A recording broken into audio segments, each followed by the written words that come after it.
जय श्री राधे। जय श्री कृष्ण। श्री गणेशाय नमः। जय श्री राधे कृष्ण। अथ तृतीयो अध्यायः श्रीमद्भागवत महापुराण भागवत कथा प्रथम स्कंद तृतीयोध्यायः तीसरा अध्याय भगवान के अवतारों का वर्णन। सच्चिदानंद रूपाय विश्वोत्पत्त्यादि हेतवे तापत्रय विनाशाय श्रीकृष्णाय वयं नुमः।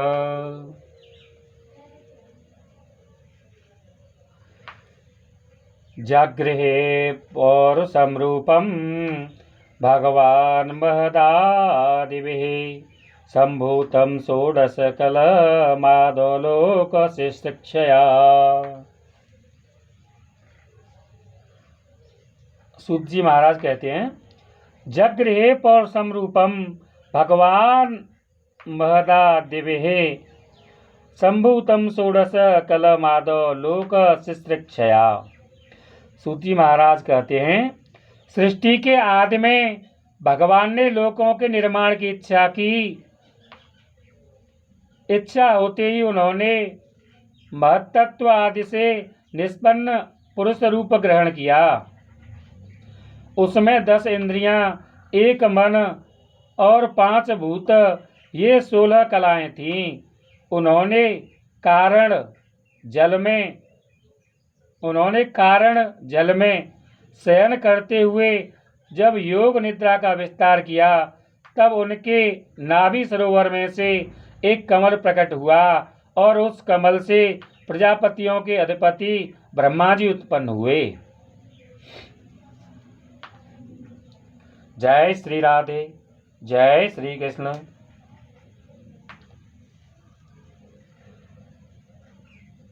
यस्यां भसे शयानस्य योग निद्रां वितन्वतः नाभिहृदाम्ब जादासीद ब्रह्मा विश्व सृजां पते। उन्होंने कारण जल में शयन करते हुए जब योग निद्रा का विस्तार किया, तब उनके नाभि सरोवर में से एक कमल प्रकट हुआ और उस कमल से प्रजापतियों के अधिपति ब्रह्मा जी उत्पन्न हुए। यस्यावयव संस्थाने कल्पितो लोक विस्तरः तद्वै भगवतो रूपम विशुद्धम सत्वमूर्जितम। भगवान के उस विराट रूप के अंग प्रत्यंग में ही समस्त लोकों की कल्पना की गई है। वह भगवान का विशुद्ध सत्वमय श्रेष्ठ रूप है।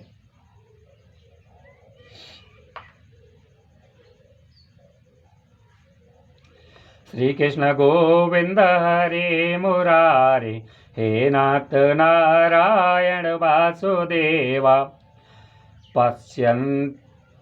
पश्यन्त्यदो रूपमदभ्रचक्षुषा सहस्रपादोर्भुजाननाद्भुतम् सहस्रमूर्धश्रवणाक्षिनासिकं सहस्रमौल्यम्बरकुण्डलोल्लसत्। योगी लोग दिव्य दृष्टि से भगवान के उस रूप का दर्शन करते हैं। भगवान का वह रूप हजारों पैर, जांघें, भुजाएं और मुखों के कारण अत्यंत विलक्षण है। उसमें सहस्त्रों सिर, हजारों कान, हजारों आँखें और हजारों नासिकाएं हैं। हजारों मुकुट, वस्त्र और कुंडल आदि आभूषणों से वह उल्लसित रहता है।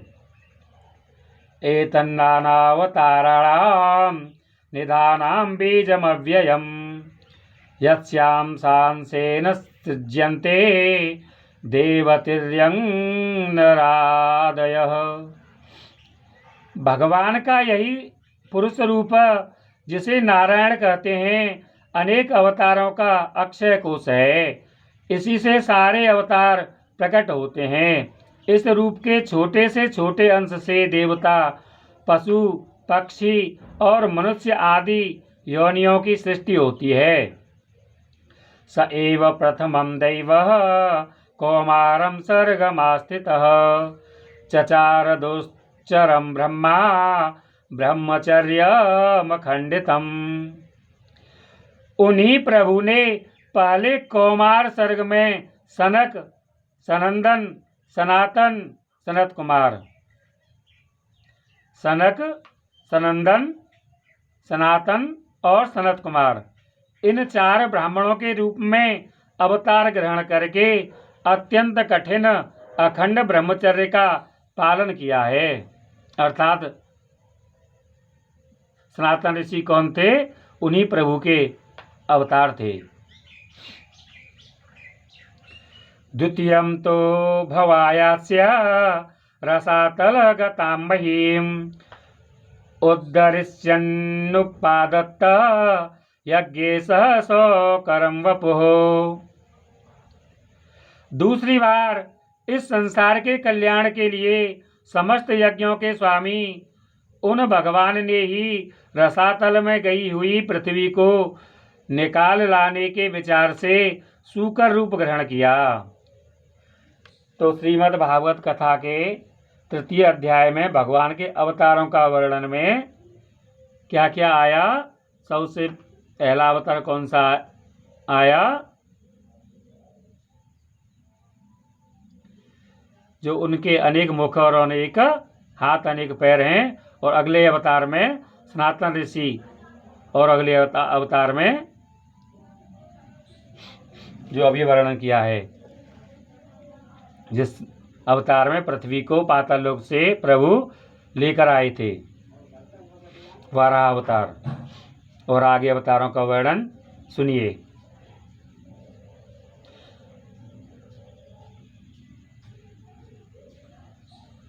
सूकर अवतार 7वां श्लोक हो चुका। अब 8वां। तृतीय मृषे सर्गम च देवर्षित्वमुपेत्य सह तंत्रं सात्वतमाचष्ट नैष्कर्म्यं कर्मणां यतः। ऋषियों की सृष्टि में उन्होंने देवर्षि नारद के रूप में तीसरा अवतार ग्रहण किया।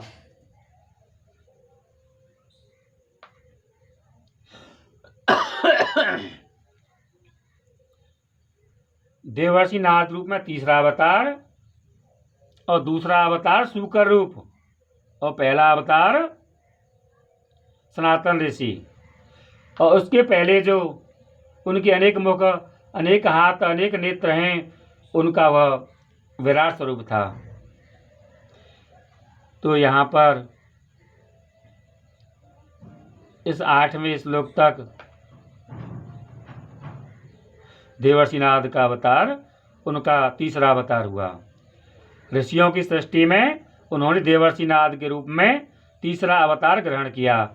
और सात्वत तंत्र का, जिसे नारद 5 रात्र कहते हैं, उपदेश किया। उसमें कर्मों के द्वारा किस प्रकार कर्म बंधन से मुक्ति मिलती है, इसका वर्णन है।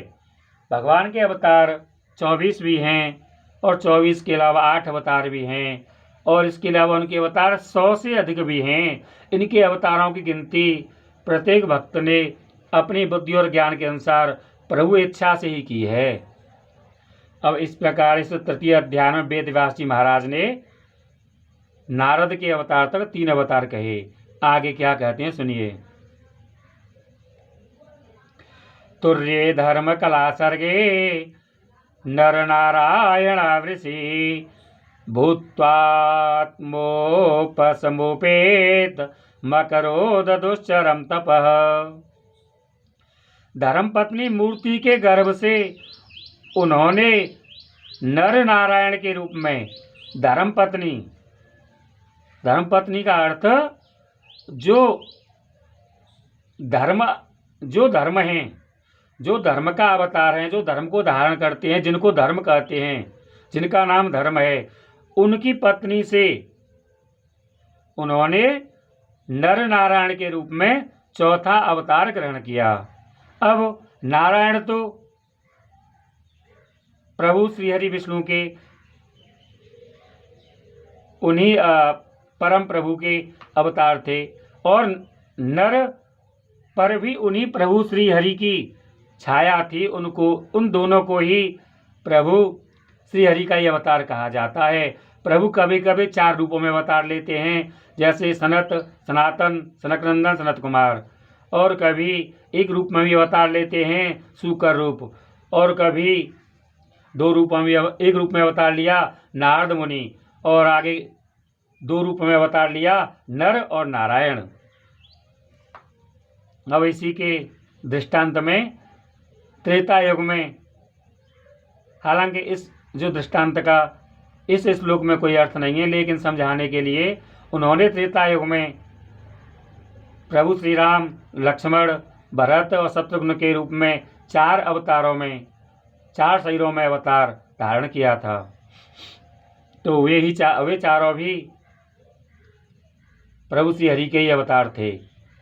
ऐसा भगवान राम ने लक्ष्मण जी से रामचरितमानस में कहा था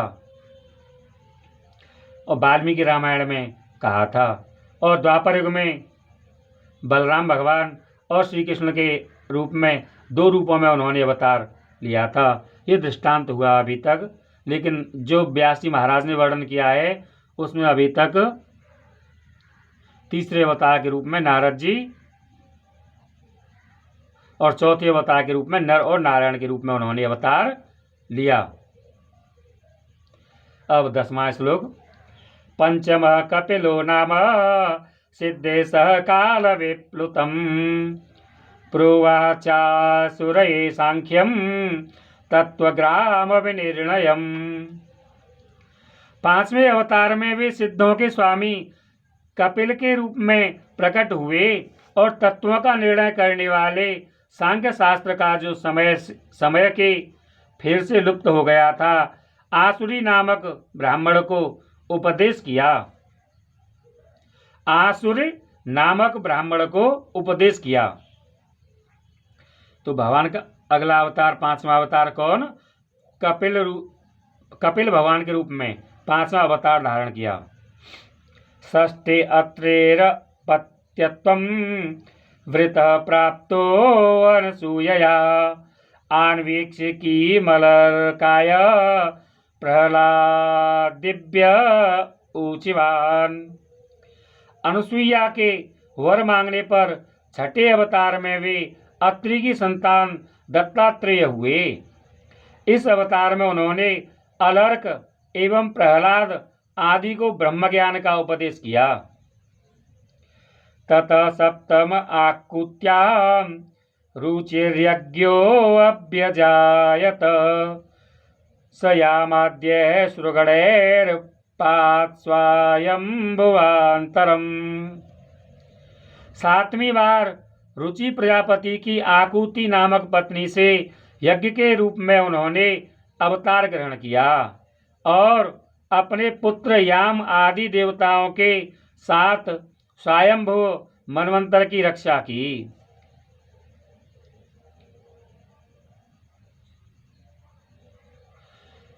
तो 7वीं बार रुचि प्रजापति की आकुति नामक पत्नी से यज्ञ के रूप में उन्होंने अवतार ग्रहण किया।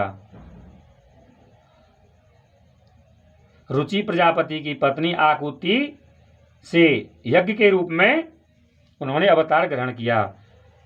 जब भागवत कथा में यज्ञ होती है, पहले हवन होता है, तो उसमें यज्ञ पुरुष भगवान की जय बोलते हैं। तो उनका कौन सा अवतार यज्ञ पुरुष भगवान? 7वां अवतार।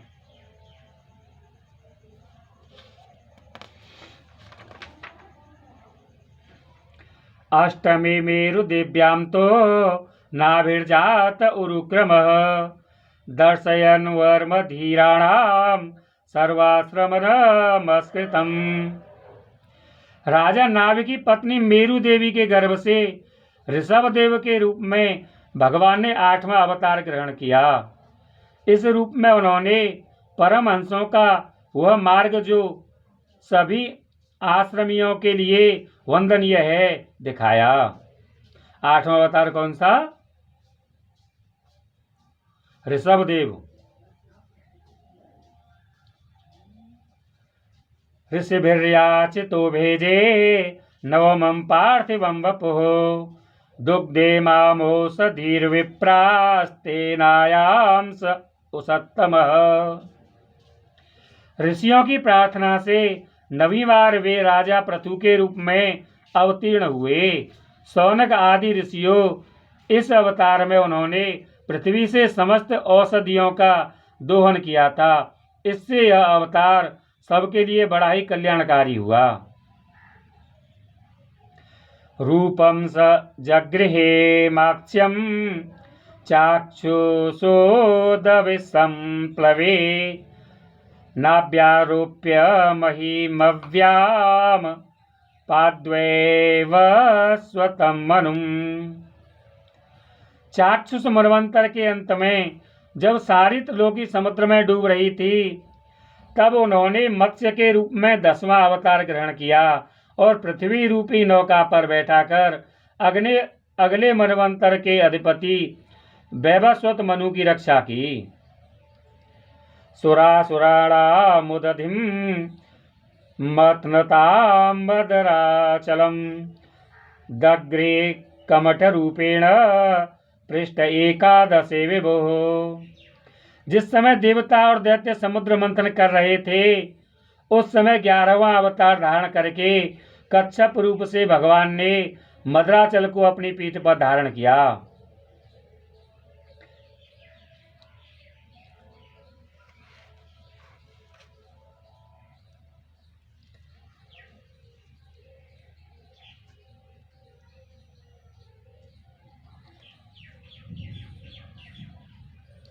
धन्वन्तरं द्वादशमं त्रयोदशममेव च अपाययत्सुरानन्यान् मोहिन्या मोहयन् स्त्रिया।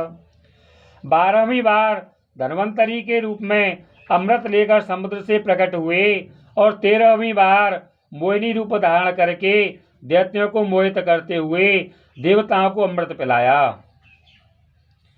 चतुर्दशं नारसिंहं बिभ्रदैत्येन्द्रमूर्जितं ददारकरजैर्वक्षस्येरकां कटकृद्यथा।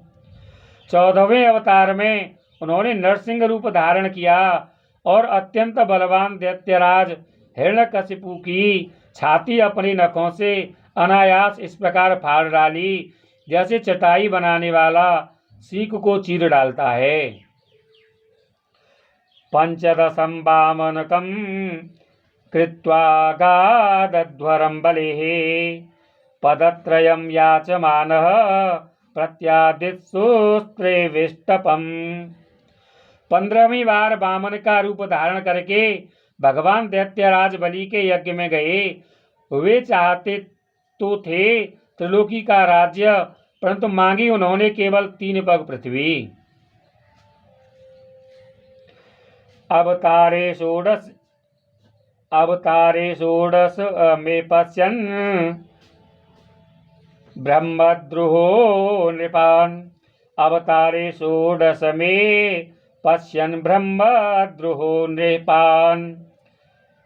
3 सप्त कृत्वा कुपितो निहक्षता 3 सप्त कृत्वा कुपितो निहक्षत्रामकरोन्महीम्। 16वें परशुराम अवतार में जब उन्होंने देखा कि राजा लोग ब्राह्मणों के द्रोही हो गए हैं, तब क्रोधित होकर उन्होंने पृथ्वी को 21 बार क्षत्रियों से शून्य कर दिया।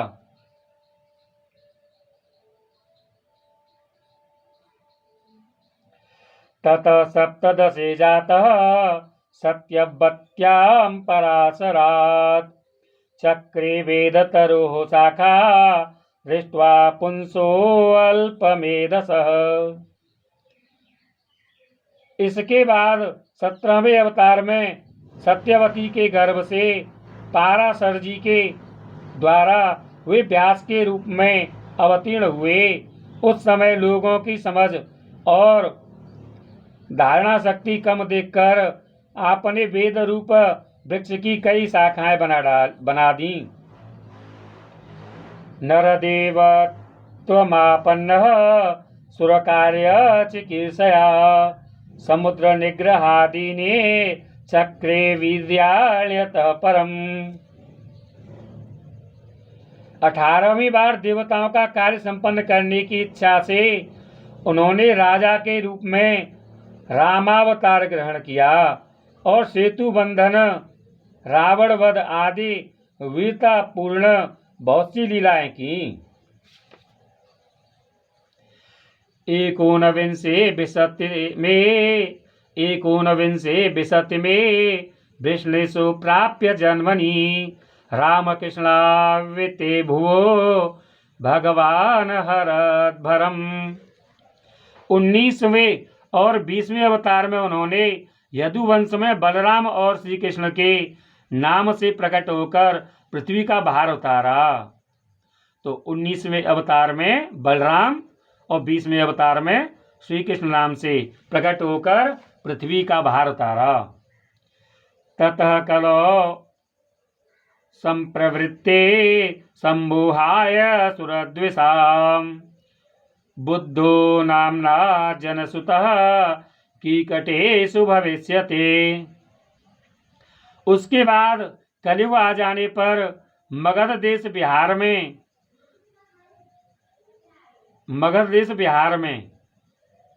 कलयुग में मगध देश में जो आज बिहार नाम से विख्यात है, बिहार में देवताओं के द्वेषी दैत्यों को मोहित करने के लिए अजन के पुत्र रूप में आपका बुद्धावतार होगा। आज कलयुग को 5127 वर्ष हो गए तो बुद्ध अवतार भगवान धारण कर चुके हैं।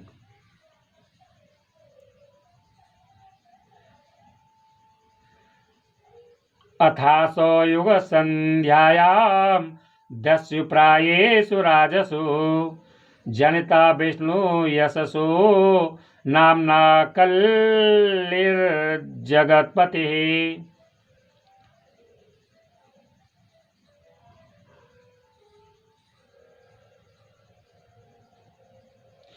इसके भी बहुत पीछे जब कलयुग का अंत समीप होगा और राजा लोग प्रायः लुटेरे हो जाएंगे, तब जगत के रक्षक भगवान विष्णु यश नामक ब्राह्मण के घर कल के रूप में अवतीर्ण होंगे।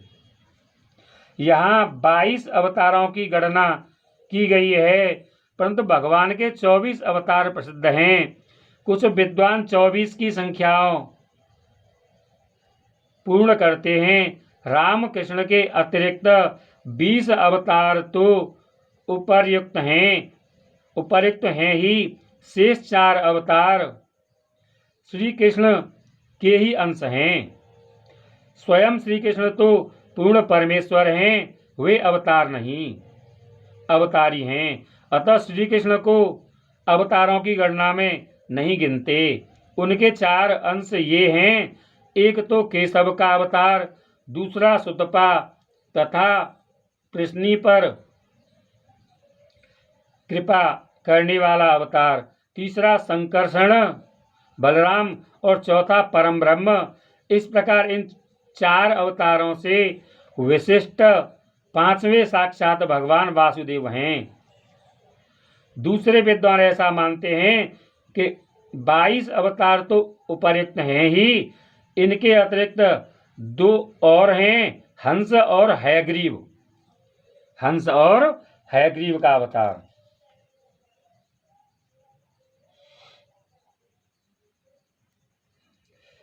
अवताराह्य संख्येया हरेः सत्त्वनिधिर्द्विजाः यथा विदाशिनः कुल्याः सरसः स्युः सहस्रशः। शौनक आदि ऋषियों, जैसे अगाध सरोवर से हजारों छोटे छोटे नाले निकलते हैं, वैसे ही सत्वनिधि भगवान श्री हरि के असंख्य अवतार हुआ करते हैं। तो इन 24 अवतारों के अलावा श्री हरि के असंख्य अवतार हुआ करते हैं। और संत लोगों ने कहा है कि जब जब धर्म की हानि होती है, अधर्मी धर्मात्मा पर, धर्मियों पर अत्याचार करते हैं, तब तक श्रीहरि अंशावतार ग्रहण करते रहते हैं। और श्रीहरि के अंशावतार के अलावा अंशा सा अवतार भी धरती पर होते रहते हैं। ऋषयो मनवो देवा मनुपुत्रा महोजसः कला सर्वे हरेरेव सप्रजापतयस्तथा। ऋषि, मनु, देवता, प्रजापति, मनुपुत्र और जितने भी महान शक्तिशाली हैं वे सब के सब भगवान के ही अंश हैं।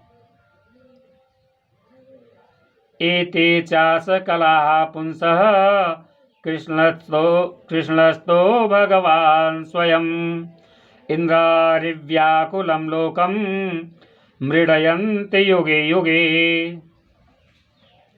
ये सब अवतार तो भगवान के अंशावतार अथवा कलावतार हैं, परंतु भगवान श्री कृष्ण तो स्वयं भगवान अवतारी ही हैं।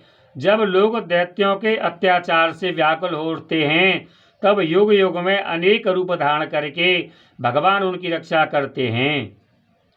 जन्म गुह्यम भगवतो एतत्प्रयतो नरः सायं प्रातर्गृणन् भक्त्या दुःख ग्रामाद्विमुच्यते। भगवान के दिव्य जन्मों की यह कथा अत्यंत गोपनीय रहस्यमयी है। जो मनुष्य एकाग्र चित्त से नियम पूर्वक सायंकाल और प्रातः काल प्रेम से इसका पाठ करता है वह सब दुखों से छूट जाता है। एतद्रूपं भगवतो ह्यरूपस्य चिदात्मनः माया गुणैर्विरचितं महदादिवेरात्मने। प्राकृत स्वरूप रहित चिन्मय भगवान का जो यह स्थूल जगदाकार रूप है यह उनकी माया के महत्त्वादि गुणों से भगवान में ही कल्पित है। यथा नवसे मेघो रेणुर्वा पार्थिवो अनिले एवं दृष्टरे दृश्यत्वमारोपितमबुद्धिभिः। जैसे बादल वायु के आश्रय रहते हैं और दूसरपना धूल में होता है, परंतु अल्पबुद्धि मनुष्य बादलों का आकाश में और दूसरपने का वायु में आरोप करते हैं, वैसे ही अविवेकी पुरुष सबके साक्षी आत्मा में स्थूल दृश्य रूप जगत का आरोप करते हैं।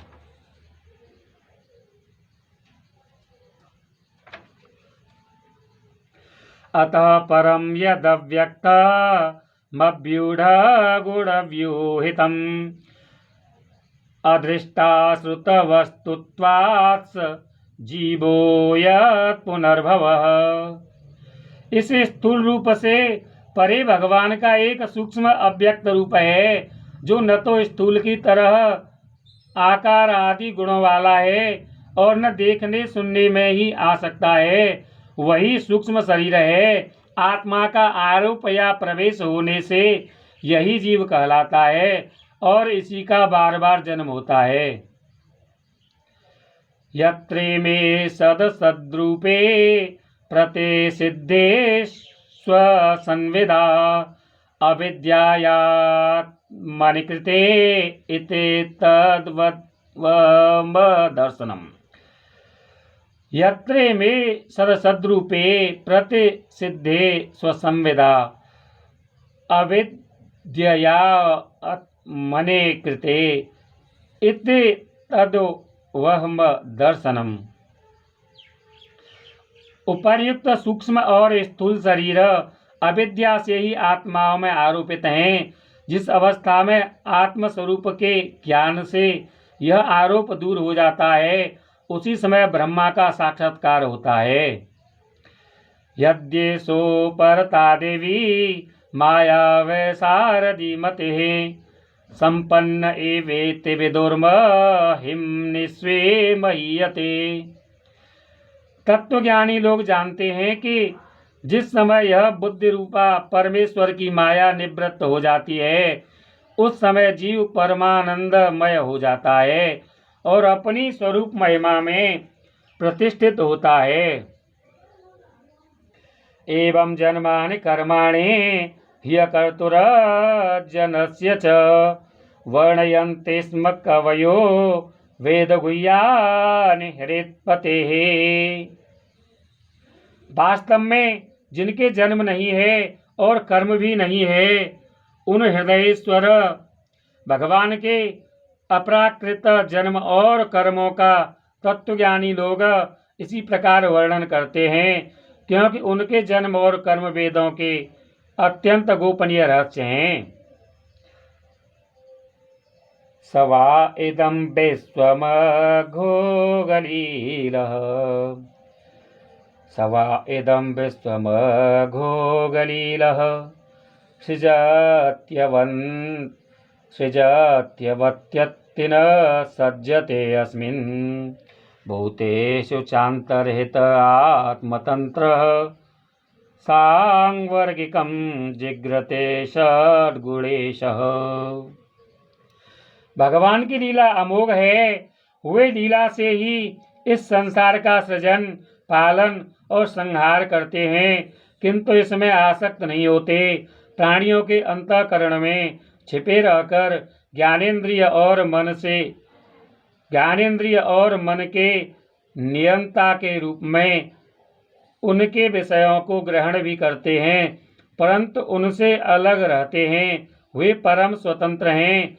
ये विषय कभी उन्हें लिप्त नहीं कर सकते।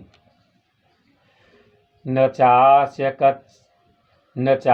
कश्चिन्निपुणेन धातुर्वेत्ति जन्तुः कुमनीश उतिः नामानि रूपानि मनोवचो वे सन्तत्वतो नटचर्यामिवाज्ञः। जैसे अनजान मनुष्य जादूगर अथवा नट के संकल्प और वचनों से की हुई करामात को नहीं समझ पाता वैसे ही अपने संकल्प और वेदवाणी के द्वारा भगवान के प्रकट किए हुए इन नाना नाम और रूपों को तथा उनकी लीलाओं को कुबुद्धि जीव बहुत सी तर्क युक्तियों के द्वारा नहीं पहचान सकता।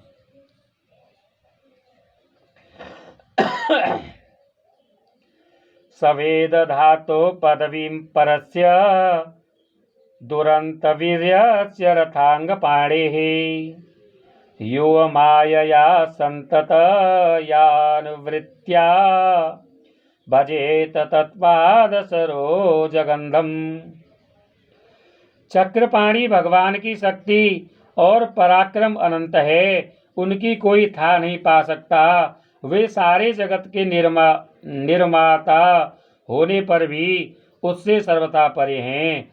उनके स्वरूप को अथवा उनकी लीला के रहस्य को वही जान सकता है जो नित्य निरंतर निष्कपट भाव से उनके चरण कमलों की दिव्य गंध का सेवन करता है, सेवा भाव से उनके चरणों का चिंतन करता रहता है।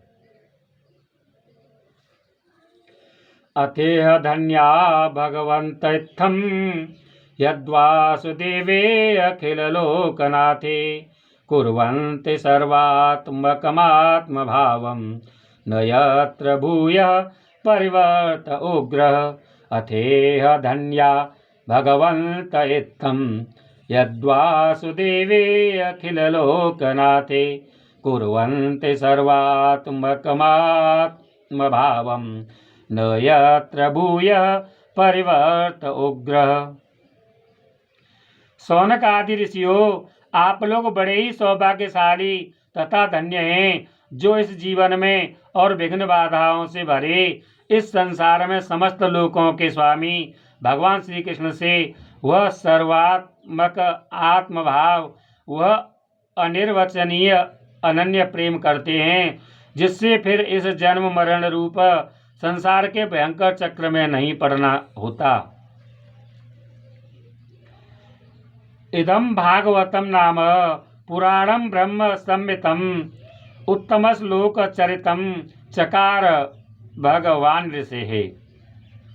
भगवान वेद व्यास ने यह वेदों के समान भगवत चरित्र से परिपूर्ण भागवत नाम का पुराण बनाया है। निःश्रेयसाय लोकस्य धन्यं स्वस्त्ययनं महत् तदिदं ग्राहयामास सुतमात्मवतां वरम्। उन्होंने इस श्लाघनीय कल्याणकारी और महान पुराण को लोगों के परम कल्याण के लिए अपने आत्मज्ञान शिरोमणि पुत्र को ग्रहण कराया। सर्ववेदेतिहासानां सारं सारं समुद्धृतं स तु संश्रावयामास महाराजं परीक्षितम्।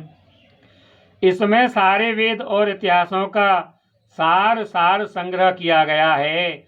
सुखदेव जी ने राजा परीक्षित को यह सुनाया। प्रायोपविष्टं गंगायां परितं परमर्षिभिः कृष्णे स्वधामोपगते धर्मज्ञानाधिभिः सह। उस समय वे परमर्षियों से घिरे हुए आमरण अनशन का व्रत लेकर गंगा तट पर बैठे हुए थे। भगवान श्री कृष्ण जब धर्म ज्ञान आदि के साथ अपने परम धाम को पधार गए, तब इस कलयुग में जो लोग अज्ञान रूपी अंधकार से अंधे हो रहे हैं, उनके लिए यह पुराण रूपी सूर्य इस समय प्रकट हुआ है। शौनक आदि ऋषियों, जब महातेजस्वी श्री सुखदेव जी महाराज वहाँ इस पुराण की कथा कह रहे थे, तब मैं भी वहाँ बैठा था। वहीं मैंने उनकी कृपा पूर्ण अनुमति से इसका अध्ययन किया। मेरा जैसा अध्ययन है और मेरी बुद्धि ने जिस प्रकार इसको ग्रहण किया है, उसी के अनुसार इसे मैं आप लोगों को सुनाऊंगा। कलो नष्ट दृशामि स पुराणार्को दोनोदितः तत्र कीर्तयतो विप्रा विप्रशेर्भूरि तेजसः।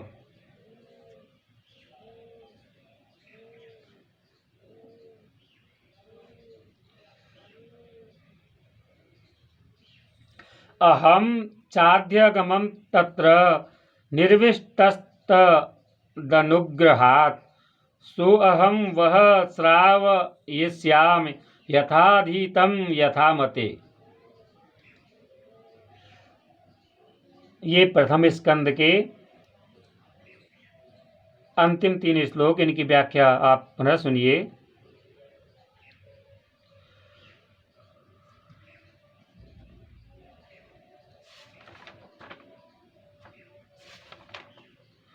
सूत जी महाराज कहते हैं, उस समय वे परम ऋषियों से घिरे हुए आमरण अनशन का व्रत लेकर गंगा तट पर बैठे हुए थे। भगवान श्री कृष्ण जब धर्म ज्ञान आदि के साथ अपने परम धाम को पधार गए, तब इस कलयुग में जो लोग अज्ञान रूपी अंधकार से अंधे हो रहे हैं, उनके लिए यह पुराण रूपी सूर्य इस समय प्रकट हुआ है। शौनक आदि ऋषियों, जब महातेजस्वी श्री सुखदेव जी महाराज वहाँ इस पुराण की कथा कह रहे थे, तब मैं भी वहाँ बैठा था। वहीं मैंने उनकी कृपापूर्ण अनुमति से इसका अध्ययन किया। मेरा जैसा अध्ययन है और मेरी बुद्धि ने जिस प्रकार इसको ग्रहण किया है, उसी के अनुसार इसे मैं आप लोगों को सुनाऊंगा। इति श्रीमद्भागवते महापुराणे पारमहंस्यां संहितायां प्रथमस्कंदे नैमसीयोपाख्याने 3ोऽध्यायः पाठपूर्ण। जय श्री राधे, जय श्री कृष्ण। सच्चिदानंद रूपाय विश्वोत्पत्त्यादि हेतवे तापत्र विनाशाय श्री कृष्णाय वयं नमः। आज के पाठ में प्रथम स्कंद के प्रथम अध्याय में भगवान के 24 अवतारों की कथा आई और 24 अवतारों के अलावा भागवत में आगे आएगा, जो हम पहले पढ़ चुके हैं, पाठ में पढ़ चुके हैं कि भगवान के 24 अवतारों के अलावा आज के श्लोकों में आया कि असंख्य अवतार हैं, और इन 24 अवतारों के अलावा और भी अवतार हैं। और आज के समय में जो भगवान अवतार ले चुके हैं, जबकि कलयुग को प्रारंभ हुए 5127 वर्ष हुए हैं, और जो भगवान अवतार ले चुके हैं उनका नाम इसमें माधव है, अनंत है, चक्रपाणी है। 3 नाम से भगवान जाने जाते हैं, और भगवान भागवत कथा, राम कथा, अन्य कथाएं कह रहे हैं। ब्राह्मण के भेष में हैं, आचार्य के भेष में हैं, व्यास जी महाराज के भेष में हैं। और उनका अवतार 4 मई 2003 प्रातःकाल 5:25 पर हुआ है। और कहाँ हुआ है? उड़ीसा राज्य के जाजपुर जिले के संभल ग्राम में अवतार धारण किया है उन्होंने। और 2017 में महेंद्र पर्वत पर माधव भगवान गुरुदेव परशुराम जी से शिक्षा ग्रहण करने के लिए गए थे, और 13 अप्रैल 2025 को, जिस समय उड़ीसा के जगन्नाथ धाम में जो मंदिर पर ध्वज लगता है, उस ध्वज को गरुड़ भगवान लेकर उड़ गए थे। उस दिन से यह भी निश्चित हो चुका है कि कलयुग और कलयुगी मनुष्यों का अंत होना निश्चित हो चुका है। अर्थात 13 अप्रैल 25 के बाद जो मनुष्य पाप करेगा उसका फल उसे तुरंत मिलेगा, और जो पहले कर चुके हैं उनके निदान हेतु उसने भक्ति में जो कुछ किया है तो किया है, नहीं किया है तो उसका भी दंड उसे अवश्य ही मिलेगा। और कहते हैं कि 4 युगों के अलावा एक और युग होता है जिसका नाम है अनंत युग, जो कि इस समय कलयुग में कलयुग के 5000 वर्ष बीत जाने के बाद प्रारंभ हो चुका है, जो 10,000 वर्ष तक चलता है। यह हम अपने प्रभु भक्ति और संत और गुरुजनों से मिले ज्ञान के अनुसार कह रहे हैं। और जो भविष्यमालिका स्वामी अच्युतानंद जी महाराज ने 600 वर्ष पहले लिखी, उसमें ये सारी कथाएं वर्णित हैं, और भविष्यमालिका की अन्य कथाएं भी आपको हम समय समय पर बताते रहेंगे। लेकिन इस समय आप सबसे हमारा यही अनुरोध है कि त्रिकाल संध्या कीजिए। त्रिकाल संध्या में ओम नमो भगवते वासुदेवाय, ओम राम रामाय नमः, ओम क्लीम कृष्णाय नमः, ओम माधवाय नमः, या भगवान के किसी भी और मंत्र का जाप 3 समय कीजिए। वैसे भविष्यमालिका का हिंदी अर्थ करने वाले आचार्य व्यास जी महाराज, काशीनाथ मिश्र जी ने तो यही कहा है कि माधव नाम का जप करें, ओम माधवाय नमः का जप करें, विष्णु सहस्त्र नाम का पाठ करें, और श्रीमद् भागवत कथा के कम से कम 1 अध्याय का पाठ प्रतिदिन करें। प्रतिदिन 1 अध्याय का पाठ न हो सके तो 1 पेज 1 पन्ना रोज पाठ करें। 1 पन्ना का भी पाठ न रोज हो सके तो 1 श्लोक का पाठ करें। और इसके अलावा संत जनों की वाणी यह भी है, श्रीमद् भागवत महापुराण का पाठ पूरे 1 वर्ष 365 दिन के अंतर्गत श्रीमद् भागवत महापुराण के 12 स्कंद 18,000 श्लोकों का व्याख्या सहित पाठ या तो पढ़ें या सुनें, तो प्रभु कृपावश से इस पर होगी। ऐसा संतों की वाणी है और प्रभु श्री कृष्ण की वाणी है। अब आज हमारा प्रथम स्कंद का 3रा अध्याय पाठ पूर्ण हुआ। अब हो सकता है कल या आगे आने वाले किसी समय 4थे अध्याय में महर्षि व्यास का असंतोष, इस पाठ को हम करेंगे। जय श्री राधे, जय श्री कृष्ण। जब मनुष्य के करोड़ों जन्मों के पुण्य इकट्ठे हो जाते हैं तब यह श्रीमद् भागवत महापुराण पढ़ने और सुनने को मिलती है। लेकिन कलयुग इस कथा को पढ़ने में भी रुकावटें पैदा करता है, और आप जैसे श्रोताओं को सुनने में भी रुकावटें उत्पन्न होंगी।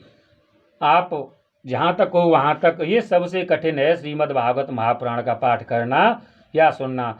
यदि आपने यह पाठ पढ़ लिया या सुन लिया तो आप प्रभु की कृपा से वंचित नहीं रह सकते। जय श्री राधे, जय श्री कृष्ण।